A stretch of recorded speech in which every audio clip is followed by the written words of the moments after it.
Good evening and thanks for joining us. It's said that everything is political, perhaps even more so in an election year. And tonight there's news the Harper government has already managed to balance the books 1 year ahead of what it had promised. The PBO, the Parliamentary Budget Watchdog, has analyzed the numbers. It found that right now the budget is balanced. The bad news? Tens of billions in expected surpluses could be wiped out. And as Jacques Bourbeau reports, that doesn't bode well for the years after the election. It's a promise the Conservative government is staking its political future on. And that budget will be balanced.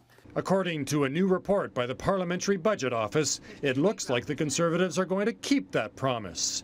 It says Ottawa will balance its books a year ahead of schedule, posting a surplus of $3.4 billion this fiscal year, a smaller one next year.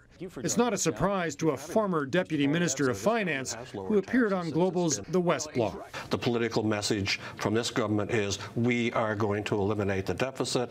That's been their political message from years and years. It's to me almost been an obsessive compulsive disorder that the only thing that matters in public finance is to eliminate a deficit. Balancing the books this year is the good news for the Conservatives. The bad news?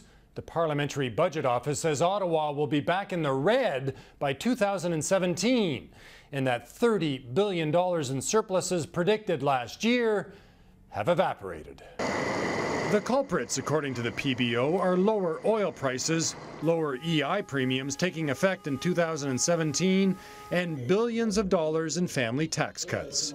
But the government is not apologizing for its spending plans. We also understand that we need to put dollars directly in the pockets of taxpayers.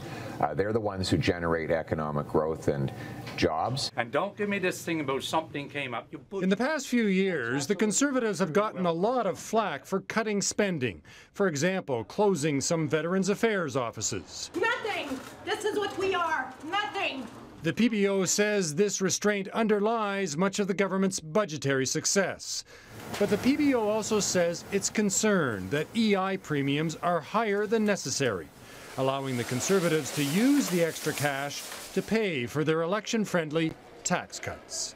Jacques Bourbeau, Global News, Ottawa. We'll have special live coverage of the federal budget on Tuesday at 4 o'clock Eastern, 1 Pacific, right here on Global. We'll also be streaming it live at globalnews.ca.